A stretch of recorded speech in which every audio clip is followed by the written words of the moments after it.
하나님께서 주신 말씀 같이 찾아서 봉독하겠습니다. 하나님께서 우리에게 주신 말씀 마가복음 2장 1절부터 12절까지의 말씀입니다. 찾으신 줄 알고 봉독합니다. 수일 후에 예수께서 다시 가버나움에 들어가시니 집에 계신다는 소문이 들린지라.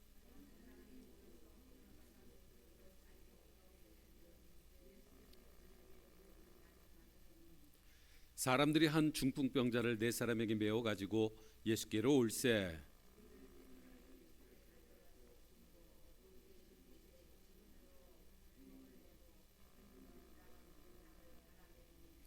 예수께서 그들의 믿음을 보시고 중풍병자에게 이르시되 작은 자야 내 죄 사함을 받았느니라 하시니, 이 사람이 어찌 이렇게 말하는가? 신성모독이로다. 오직 하나님 한 분 외에는 누가 능히 죄를 사하겠느냐?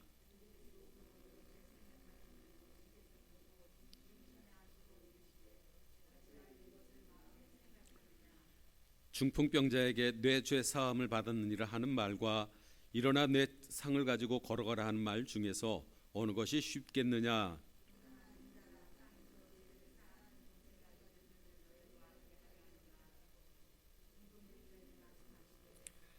내가 내게 이르노니 일어나 내 상을 가지고 집으로 가라 하시니,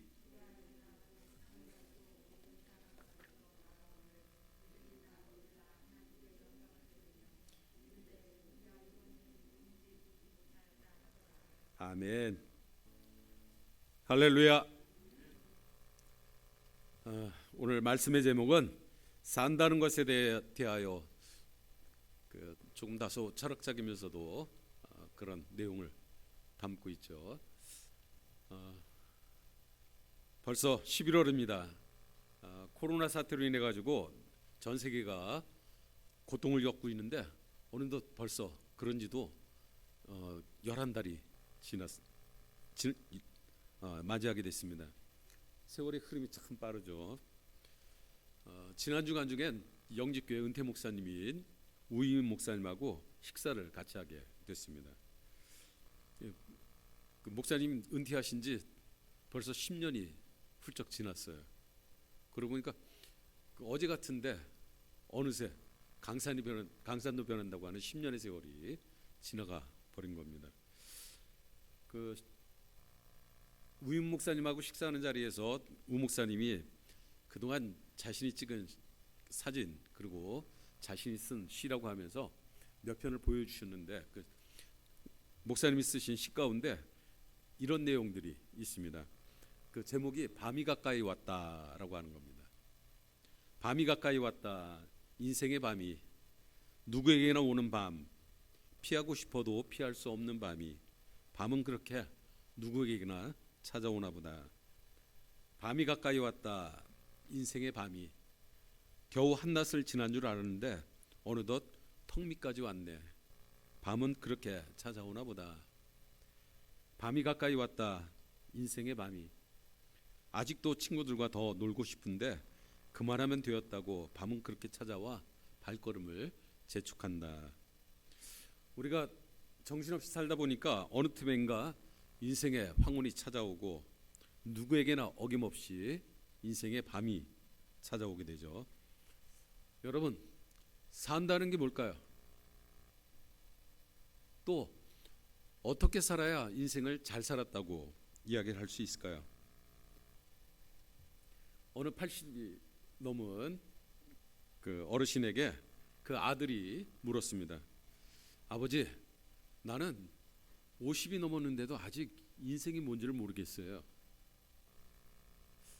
인생이 뭘까요? 그러자 그 아들에게 아버지가 대답합니다. 글쎄다, 나도 아직 인생이 뭔지를 모르겠어. 어찌 보면 70년, 80년을 살았기에 인생을 잘할 것 같이 생각이 되는데 70을 살고 80을 살았어도 여전히 신비에 쌓인 게 인생이라고 하는 겁니다. 인생이 뭡니까? 장로님 인생이 뭐죠? 금년에 환갑이 되셨는데 막상 인생이 무엇입니까? 라고 묻는다고 하면, 또 산다는 게 뭡니까? 라고 하는 물음을 묻는다고 하면 쉽게 대답하기 힘든 게 바로 인생이 아닐까. 산다는 게 뭐냐? 굉장히 어찌 보면 철학적이면서도 사념적인 그런 문제죠. 또 어떻게 사는 인생이 인생을 잘 살았다고 이야기할 수 있을까? 오늘 우리가 읽은 이 마가복음 2장 그 2절에 아주 재미있는 말씀이 표현되어 있습니다. 먼저 그 우리가 읽은 2장 1절을 보면은 수일 후에 그렇게 표현되어 있죠. 첫 들어가는 도입이 수일 후에 예수께서 다시 가버나움에 들어가시니 이렇게 기록되어 있습니다. 수일 후라고 하는 것은 며칠이 지났다라고 하는 겁니다. 어떤 사건 뒤에 며칠이 지났는데 그 어떤 사건이라는 게 뭐냐 하면 예수님께서 가버나움에 들어오셨어요. 근데 예수님께서 오셨다는 소식을 듣고 한 나병 환자가, 문둥병자가 예수님께 찾아왔습니다. 쉽지 않은 선택이죠.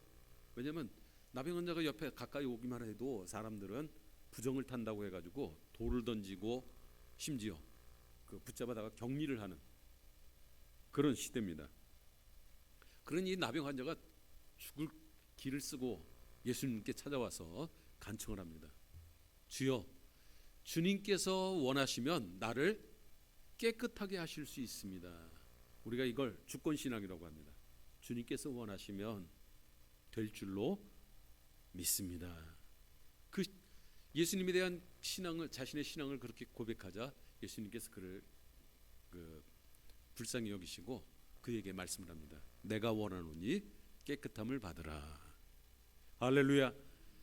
그러자 그 나병이 나왔어요. 근데 문제는 이 사람이 나가서 자신의, 예수님께서 물론 그 예물을 드려서 그 제사장에게 가서 내 몸을 보이고 증거하라. 그래서 제사장이 찾아갔어요. 찾아가서 예물을 드렸더니 이게 가버나움에 소문이 나기 시작한 겁니다. 발칵 뒤집혔어요. 아무개가 그렇게 고치려고 해도 안 되던 그 나병이 예수라는 분을 만난 순간에 고침을 받았대. 야, 대단한데, 신기한데, 도대체 어떻게 된 건지 한번 가볼까? 그 사람들이 이 나병 환자가 가가지고 자신이 고침받은 거를 그 소문을 내기 시작하자 예수님 계신 곳에 사람들이 발 디딜 틈이 없도록 몰려들기 시작했습니다. 서로 그냥 아비규환이 된 겁니다. 그래서 예수님께서 그걸 보시더니 배를 타고 건너편을 훌쩍 떠나셨어요. 거기 그대로 계시면은 굉장히 힘들겠다 싶어가지고 떠나신 겁니다. 그리고 예수님께서 배를 타고 건너편으로 가셨다라고 하는 소식이 들리니까 사람들이 다시 소동이 잠잠해지니까 수일 후에 예수께서 다시 가버나움에 들어오시게 되었다. 그 2장 1절은 그 같은 상황을 지금 염두에 두고 있는 겁니다.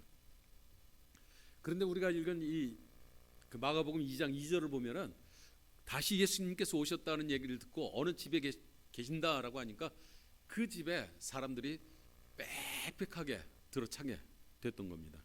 그러자 예수님께서 거기 모여있는 사람들에게 오늘 여러분들이 마가복음 2장에서 뭘 읽었습니까? 뭐를 말씀하셨어요? 성경을 한번 자세히 다시 한번 보겠습니다. 2장 2절 시작.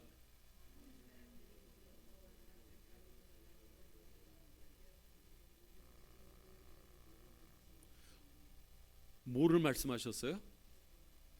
도를 말씀하셨다. 그렇게 기록되어 있어요. 참 특이하죠. 예수님께서 도를 사람들에게 말씀하셨다. 도가 무엇입니까? 도라는 게 뭡니까? 한문으로는 길도자 쓰죠.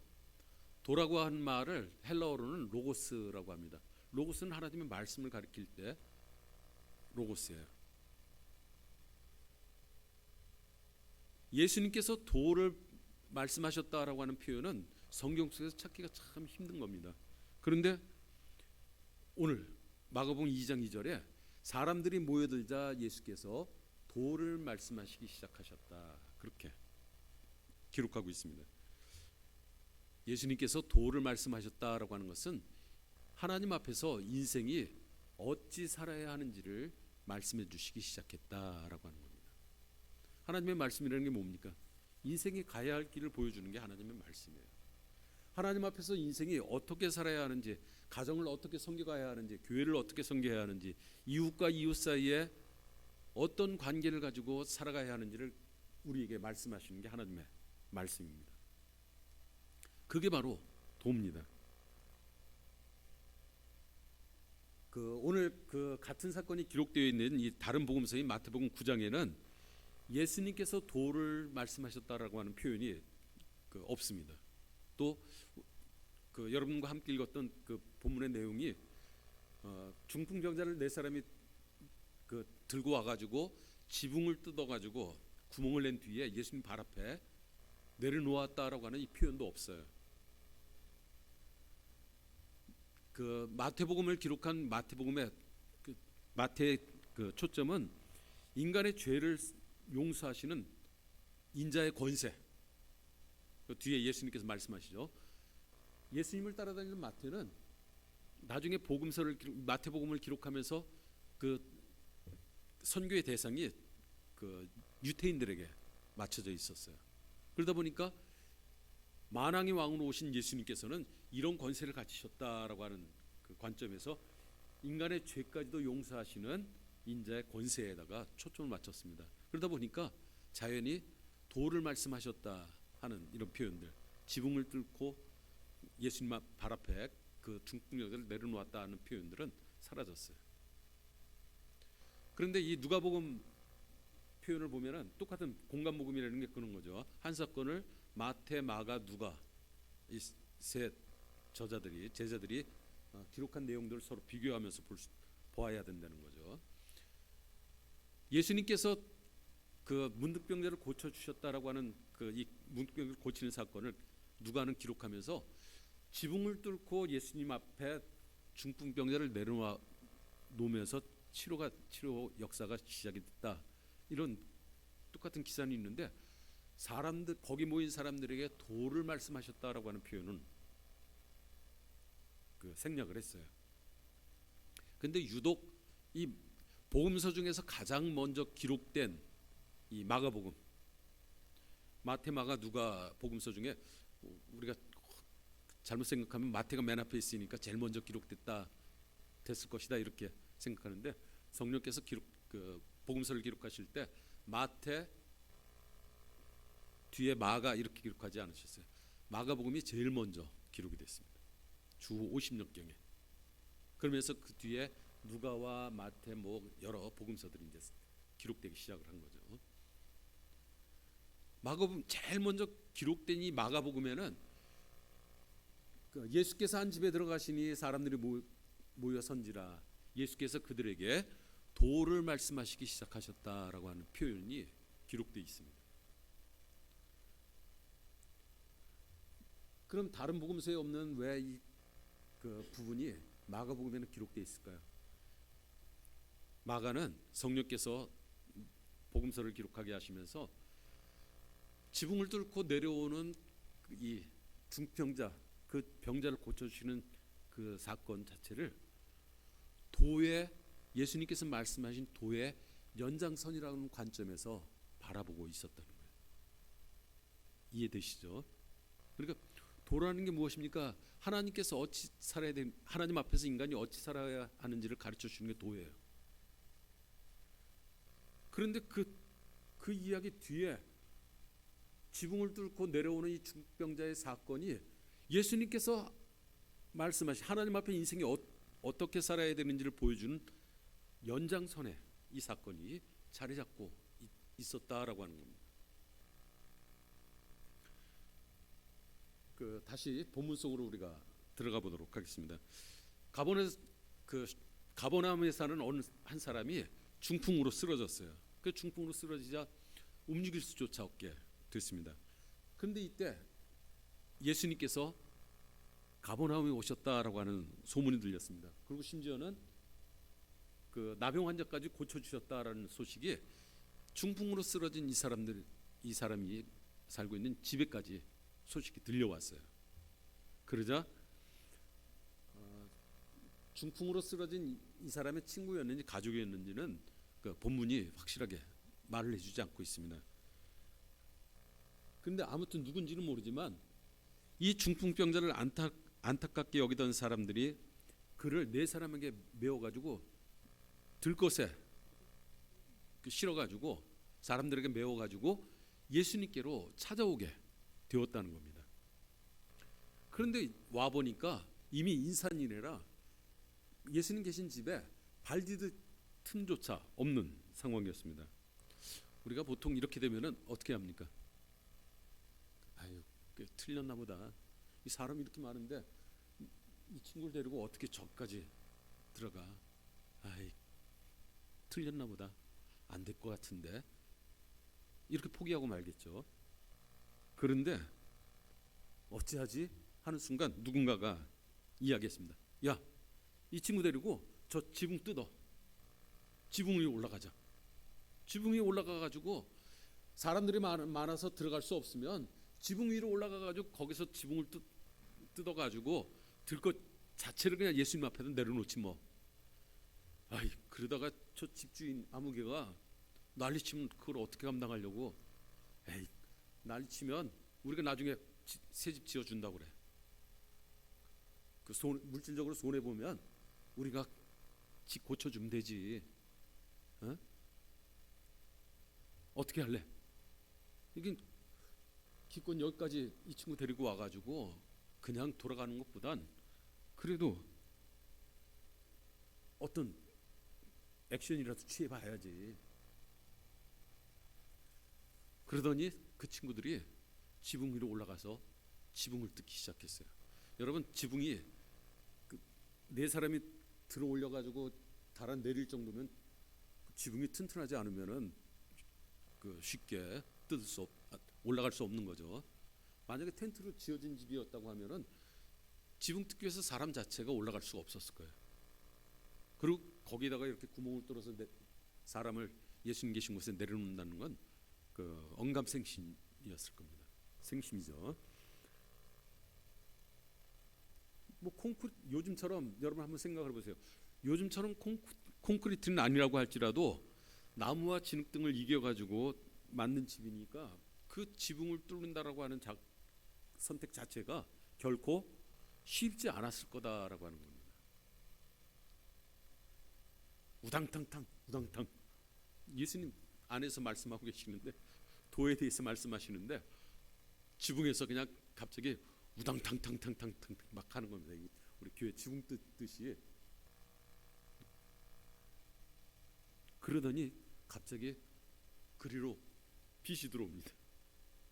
이내 거기서 침대 하나가 들것 하나가 예수님 계신 발 앞으로 이렇게 내려와요. 그리고 예수님께서 뭔가 하고서 그걸 보고 계셨어요. 지붕 위에서 사람이 내려오니 순간 거기에 있던 모든 사람들이 다 누구에게 시선이 집중됐습니까? 들것이 실려서 내려오는 그 중풍병자에게 시선이 집중됐습니다. 그런데 여러분 집에 가셔가지고 성경을 마가복음 2장을 깊이 한번 다시 읽어보시기 바랍니다. 이 마가복음 2장 말씀을 깊이 읽어보면 참 재밌는 게 거기에 모여 있는 사람들의 시선이 서로 바라보고 있는 게 전부 달랐다라고 하는 거예요. 집주인은 뭘 보고 있었을까요? 천장 보고 있어요. 이게 도대체 어떻게 되는 거야? 어떻게 된 거야? 저 사람들이 지금 내 집 가지고 지금 뭐 하는 거야? 그죠? 천장을 보고 있었을 거예요. 그리고 거기에 예수님의 제자들도 있었습니다. 제자들은 뭘 보고 있었을까요? 도대체 이게 무슨 상황이야? 그러면서 뚫린 그 지붕 천장하고 내려온 사람하고 예수님을 번갈아 보고 있었을 거예요. 그리고 그 자리에 오늘 성경 읽어보시면은 서기관이라고 하는 바리새인들이 참석을 했죠. 바리새인들 처음엔 깜짝 놀랐을 겁니다. 그러더니 이내 도대체 이 사건을 저 예수라는 양반이 뭐라고 얘기할지 예수님의 입을 지켜보고 있었던 겁니다. 그러면 여러분, 오늘 이 마가복음 2장에서 지붕을 뚫고 내려오는 그 중풍병자를 보면서 예수님은 무엇을 보고 계셨을까요? 오늘 이 사건이 도의 연장선에 있다라고 하는 것은 바로 우리가 예수님의 시선을 따라갈 때 비로소 얻을 수 있는 말씀의 결론입니다. 예수님은 지금 무엇을 보고 계십니까? 예수님의 시선은 자신의 발 앞에 내려진 중풍병자와 지붕을 뜯으면서까지 그를, 자신의 친구들을 자신 앞에 내려놓은 그의 사랑하는 사람들을, 그를 사랑하는 사람들을 바라보고 계셨습니다. 도대체 이 사람과 저들의 관계는 뭘까? 다시 말하면 이런 겁니다. 제자들이나 거기에 집주인이나 거기에 있는 사람들, 또 바리새인 서기관들은 눈앞에 벌어진 현상을 주목하고 있었어요. 이게 도대체 어떤 소동이야? 이게 현상이라고 하죠. 무슨 일이야? 어찌 된 거야? 이러고 있는데 예수님은 그를 어떻게 해서라도 고쳐놓고 싶어하는 마음을 가진 사람들, 또 그런 이들에게 둘러싸여 있는 그 중풍병자의 삶을 예수님께서는 주목하고 계셨던 겁니다. 그가 도대체 어떤 삶을 살아왔는지, 그의 인생이 어떠했는지 예수님은 그를 지금 지켜보고 계셨습니다. 여러분, 인생에 위기가 찾아왔을 때 돈이 있다고 위기를 벗어날 수 있는 게 아닙니다. 또 배운 게 많고 지식이 많다고 인생의 위기가 찾아왔다 저절로 물러가지 않습니다. 예수님께서 말씀하신 대로 선을 행하고 덕을 베풀 수 있어야 합니다. 하나님을 사랑하고 이웃을 내 몸처럼 사랑하는 것, 이게 바로 예수님께서 말씀하신 도입니다. 오늘 성령께서는 마가복음 2장 1절 이하의 말씀을 통해서 우리에게도 이렇게 말씀을 하십니다. 인생의 도가 무엇인지 아느냐? 예수님께서 말씀하신 도와, 그래서 예수님 발 앞에 지붕을 뚫고 내려온 그 중풍병자는 같은 선상에 놓여져 있는 겁니다.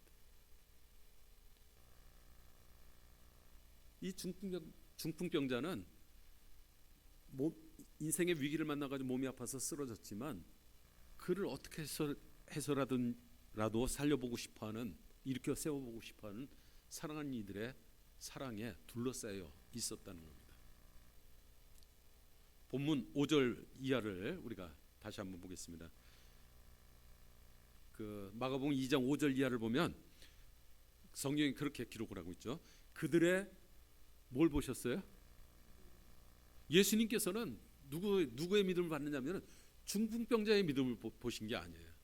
그들의 믿음을 보신, 지붕을 뜯으면서까지 그를, 중풍병자를 예수님 발 앞에 내려놓았던 그를 둘러싸고 있는 그를 사랑하는 사람들의 마음, 믿음, 그것을 예수님께서 보시게 되었다. 그러면서 말씀을 하죠. 작은 자야, 내 죄 사함을 받았느니라. 그 뒤에 본문을 계속 읽어보면 이렇습니다. 어떤 서기관이 거기에 앉아 마음에 생각하기를 이 사람이 어찌 이렇게 말하는가? 신성모독이로다. 오직 하나님 한 분 외에는 누가 능히 죄를 사하겠느냐? 그들이 속으로 이렇게 생각하는 것을 아신 예수님께서 어찌하여 이것을 마음에 생각하느냐? 중풍병자에게 내 죄 사함을 받았느니라 하는 말과 일어나 내 상을 가지고 걸어가라 하는 말 중에서 어느 것이 쉽겠느냐? 그러나 인자가 땅에서 죄를 사하는 권세가 있는 줄을 너희로 알게 하려 하노라 하시고 중풍병자에게 이르시되 내가 내게 이르노니 일어나 내 상을 가지고 집으로 돌아가라 하시니 그가 일어나 곧 상을 가지고 모든 사람 앞에서 나가거늘 그들이 다 놀라 하나님께 영광을 돌리며 우리가 이런 일을 도무지 보지 못하였노라 하며 사건이 마무리되게 되었다. 말씀입니다. 요즘도 작은 자여 내 죄 사함을 받았느니라 하는 이 말씀을 해석하면서 어느 분들이 예수님께서 이렇게 말씀하신 걸 보면 이 중풍병자가 쓰러진 이유가 그가 남들은 알지 못하는 그의 죄에서 비롯된 거 아니겠느냐 이렇게 해석을 하는 분들이 있습니다. 이게 지극히 종교적으로 편향된 겁니다. 신앙인들이 이런 방향으로 가면 안 되는 거예요. 우리가 신앙생활하면서 이런 해석들을 굉장히 경계해야 합니다. 왜 그랬습니까? 자칫 잘못하면 현상을 해석하는데 인과론에 쌓여가지고 현상을 해석하기 쉬워요. 원인이 있으니까 저런 결과가 찾아왔지. 근데 인생이 겪고 있는 문제나 인생이 앓고 있는 질병 같은 것들은 내가 잘못하지 않아도 찾아올 수 있다는 거예요. 평소에 건강관리를 잘못해가지고 찾아올 수도 있다는 거예요. 열심히 기도하고 봉사하고 섬기는데도 어느 날 혈압이 높아져가지고 쓰러질 수 있다는 거예요.